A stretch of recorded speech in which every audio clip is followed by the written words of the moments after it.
Jani, we've got something else on our agenda. Don't you remember? Oh yes, how could I forget? I have a really important thing to do.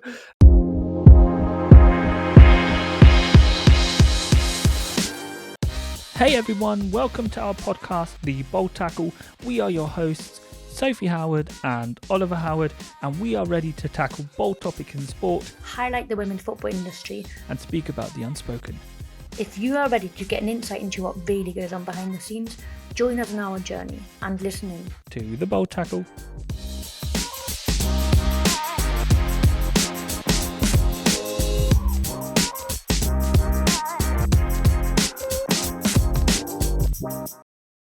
And welcome back to a new episode of The Bold Tackle, and this time a very different episode, different location, different time zone, and different people on board. Today we have my dearest friends, Jani, come in the picture. Hello. And we've got Lena Petermann. Hello. Do you like how I said Lena, not Lena? Yeah, very English. Apologies, because Ollie unfortunately is ill, so I'm carrying the team today. So I've invited Jani and Lena to my room. It is currently 9 p.m. in Australia, and I thought we could just chat about the first week of the trip. Sound good? Yeah. So basically, we travelled, I think I said this in the last episode, in 3 separate groups. Unfortunately, I lost my travel buddies. I was in the last group to arrive, and these two banditos travelled in the very first group. How was the travel, Jani? My travel was really nice. I slept the whole 2 flights. So, good food, good sleep. So, yeah, was nice. And now it's good to be in Australia. How are you dealing with the jet lag? To be honest, I thought it's worse. So, I don't have big problems with the jet lag. The first 2 nights were a little bit difficult, but yeah, now we're used to it. And yeah, feeling good. Lena, how are you dealing with the jet lag, and what have you been up to the first couple of days? Jet lag is actually not too bad, like Jani said. Yeah, just the first 2 nights were not as good as normal, but I got into the routine and all good now. The first days, training as usual. We also got to see a bit of the city in our free time. My personal highlight was cuddling a koala. It's probably a once in a lifetime experience, and I probably won't cuddle a koala ever again. But that was really my highlight until now. Talking about highlights, Jani, first couple of days, what's your highlight been? I really liked cuddling the koala as well. On our day off, we went to a wildlife park. This was really nice as well. We feeded kangaroos, saw different animals. So this was nice. But yeah, just being in Australia, getting to know the culture. So everyone, you can tell Jani and Lena need a lot of cuddles when they come back. Yep. So we've been talking a lot about off the pitch stuff. Lena, back to you. How's training been? Yeah, the first 2 sessions were quite light to get back into training after the long travel and of course the jet lag. So we adapted to this also in training. But since yesterday, I think we are training normal. It's fine so far. I think we are all quite fresh. And soon there's a game. Whoop whoop, soon it's game day. Jani, want to talk about the game? Yes. 2 days to go, I would say. So first game is against Man City. Really looking forward to it. I think it's a good test. And then we will see how it goes. Do you think we're ready for Man City? Yeah, I think it's gonna be a good test. Like we just tested against 2 championship teams, so it's the first really tough test, I would say. And yeah, we are ready. Everyone is excited. It's a good team, and we can try new things, grow together as a group, and just enjoy it. So last time when I spoke with Ollie, Ollie'd asked the question, should playing teams from abroad be part of every team's pre-season? Because typically we've always played domestic sides. We've also always played teams that potentially we play later on in the league. Lena, what do you think? Do you think everyone should play teams from different countries in pre-season? So I think playing against English team is always good because it's always very good games and we compete on the highest level. But personally, I prefer also to play against teams in other countries, just to have different games, different opponent, not an opponent you see during the league. So my personal preference is also playing against another team from another league. So yeah, maybe we will actually, depending on the other game. So maybe we play PSG, and I think that can be nice. Jani, you probably have a lot of experience playing against teams from different countries with Munich back in the day. Say back in the day like it was like a decade ago. Do you think that benefited the team going into the league, or do you think actually competing against the teams that you play against later on would be of an advantage? What do you think? No, I think like you benefit 100% from it because it's a different style of play, and football is about finding solutions, and there are often things unexpected. So it's good to see as much as you can and like experience as much as you can. And I think part of that is to play against teams from abroad because, like I said, they have a different style of play, are more physical or like more tactical, more technical. So I think it's a really good thing, and it just makes teams better. And I also think you're even more excited when you know you play against, for example, AC Milan or a German team like Wolfsburg or so you haven't played in a while. So I just think playing against Man City, yeah, we know what to expect and it's good, but I think playing against PSG or Lyon or any other team is, just really exciting during preseason. I totally agree with you guys. When I was chatting to Ollie the other week, I said it's absolutely crucial, I think, to play teams from abroad. But I won't bore you with my answer because I discussed that last week.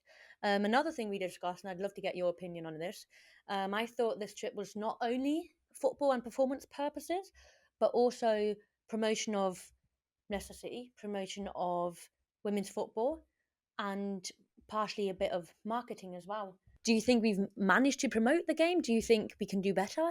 What is your opinion after the first couple of days? Yeah, I think we managed it quite good because we had like open training sessions with fans, with the kids from the club.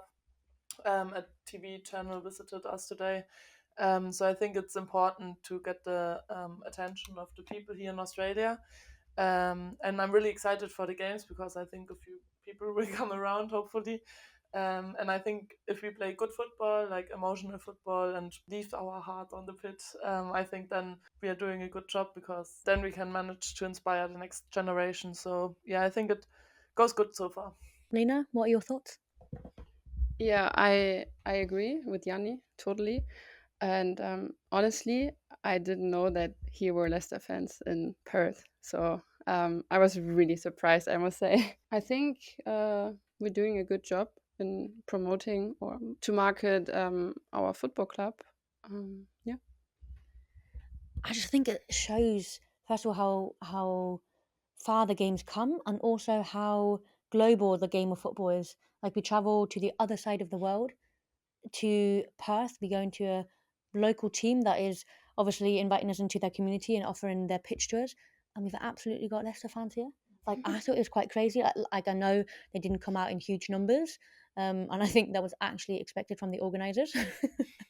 But I think to see not only people attending the session, because I think open sessions are great, but especially the fans with all their kit and gear, and probably more than we have, was quite incredible to see. And for me, on a personal note, I've got, do I call them family friends? It's my friends in Leicester, and obviously I call them my family there, and they have immediate family out in Perth. So I met Leicester people all the way out here in Perth, which just shows me that, first of all, how small the world is, and really how football can unite people.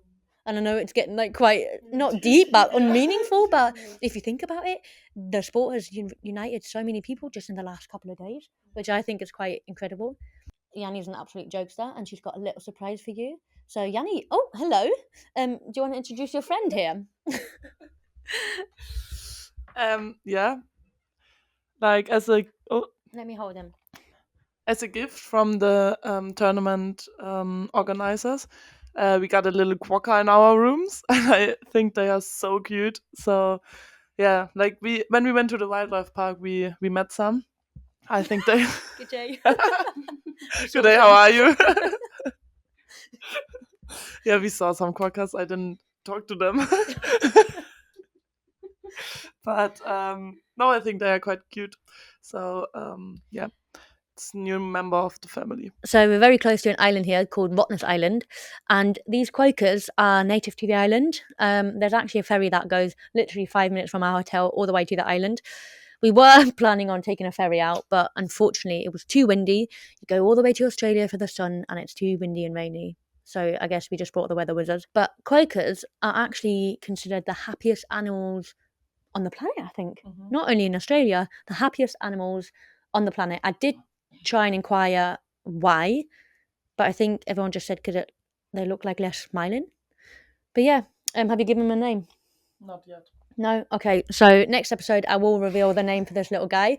This will go back in Jani's suitcase.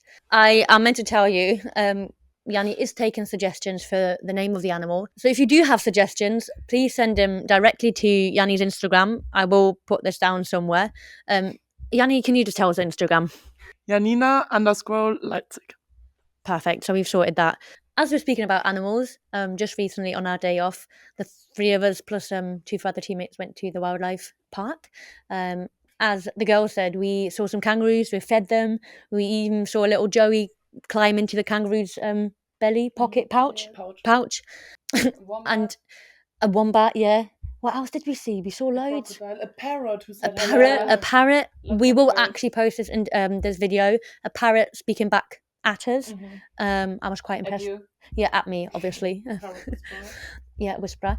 But Jani really wanted me to ask this question, and I am quite embarrassed. So as we were cuddling all these animals and interacting with them, being a little bit silly, Jani came up with this great question and asked us what we thought their most dangerous animal was in Australia. So I will just ask you again, Jani, for all the listeners, what you thought. Lena, what you thought. I think I participated in this, right? I'll give you my answer and then we'll actually give you a real answer because we were absolutely shocked. Because Jani being Jani went home, researched it and made a huge thing out of this. So Jani, what was your guess? My guess was spiders. Lena, what was your guess? A snake. I said to Jani, a hippo. And she goes, what's a hippo? Soph, that sounds like a dinosaur. Like, everyone, this is what I have to deal with every single day of my life. Anyways, because Jani really wants to share this answer, here we go. The most deadliest animal is a horse. Or a cow. We're unsure why, but if someone knows the answer, please send it in because Jani can't sleep now. So actually back to the episode. Lena, just to close off the episode, what's on the agenda for the next couple of days before we actually return to the UK? Yeah, so we play 2 games, Wednesday and Sunday. Other than that, training, but also we get a bit of free time and we want to try some nice cafes and yeah, maybe go out and eat. No, maybe go out. Never mind, guys. We don't eat here. And yeah, maybe have a dinner in the city. Yeah, but not too much stress. Jani, I mean, basically Lena's plan is your plan because you're like 2 peas in a pod. But anything on the agenda for you apart from what Lena just mentioned? No, I think it's... Never mind. No, I think it's quite similar. Like most of the time we spend together. But yeah, I think we still have a few community events. Yeah, just enjoy the rest of the time here in Australia, see some nice things, and yeah, we will see. Jani, we've got something else on our agenda. Don't you remember? Oh yes, how could I forget? I have a really important thing to do. I need to buy another boomerang because we had a little boomerang accident like 2 days ago. So yeah, I really need to buy a new boomerang. And if we have some free time, we need to figure out how to throw it, that it comes back. So this is a really important plan for the next days. Lena, would you like to share with everyone how this happened? No. Okay, I'll share with everyone how this happened. Jani was very proud of her new boomerang that she bought. And I think you spent about 20 minutes deciding which one she should buy, which one is the prettiest and yeah, size-wise, she wanted a big one, but also one she could obviously pack in her suitcase and take home for a souvenir. I can picture you also putting it up on the wall at home. Yeah, that kind of person. It is still a souvenir. Yeah. Well, Jani was like, "Oh, let's go in the park and try and see like how to throw it. Let's practice." So I'm the only one with phone data. She was like, "Oh, Sophie, go and look on your phone and look at a video and see how we can throw it." I was like, "Nah, we can figure this out. We're athletes." So all of us had a little go, and I think from the first to unfortunately the last throw, it took about 5 minutes. We all had a little go, and Lena was getting too eager, chucked it across, and it took a little drift onto the pathway and clattered. So unfortunately, we now have a broken boomerang that is currently in our physio clinic waiting to be fixed. I think he will be fine, the boomerang. He will fly again. But I must say, the last throw was the best. Yeah, It was almost coming back. almost. Just last thing before we actually close it off, I know I've mentioned it, talking about boomerangs, we completely forgot about a great experience we had today with the Aboriginals. Do you want to share what we did today, what you maybe learnt today? What was this afternoon's experience? Yeah, it was quite interesting, to be fair. We met some Aboriginal, from an Aboriginal tribe. And they talked us through their culture, how they do things, and it was really so interesting. So I think I will read more to that topic because, I think it's quite impressive, like how they respect the nature and other people and stuff. So I really learned a lot, and it's really impressive. Yeah, I think with the Maori and the Aboriginals, we're talking about indigenous cultures that I guess is very different to what we know. Lena, what were the biggest values you took from what the Aboriginal shared with us? Because they did let us into their culture and their, can I say, beliefs maybe, or habit. So what do you think was, first of all, like the biggest lesson you learned, biggest eye-opener, but definitely the biggest values? So what impressed me a lot, Jani mentioned it already, like how they respect the world, like the earth. So what I found quite interesting is that they move around systematically, and so they just, like I said before, they respect the world, and they respect the environment they're using. And so they move around, they don't stay at one place, so they let the place heal again or like recover again, from, well, without human living there. I found that quite interesting, and just in general, like how they see the world and how thankful they are and how they live in the moment. It impressed me a lot. And I think another thing which was really interesting was that they don't have a calendar. So they told us that the season is decided by the nature. So if, for example, like the animals have babies, then it's a new season, or like the blossoms from the plants, and they decide after that season where they go and how long they stay on like one place. I think this is quite interesting as well to be careful with the nature and like to react on the nature and not to just made up a new calendar and look after that.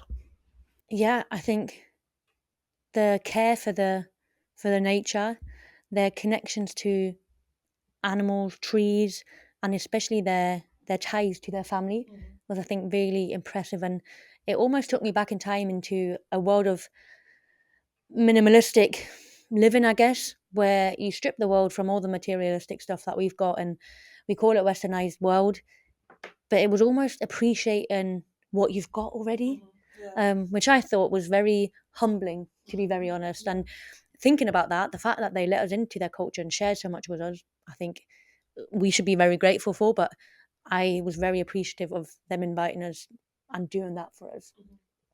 But that was it from us. Thanks, Lena and Jani, for joining me in my room at this hour of the day and carrying the team, because it would have been a very boring conversation, me just waffling on about everything. So thanks so much for joining me. And guys, we'll be back next week, everyone. We will still be in Australia. We'll see if Ollie's still ill, because if Ollie is still ill, then I'll have these two come back. We'll definitely post a few clips, because now we spoke about it, I think we really need to show what we've been up to. Thanks again for listening, everyone, and we'll see you again next week. Bye-bye.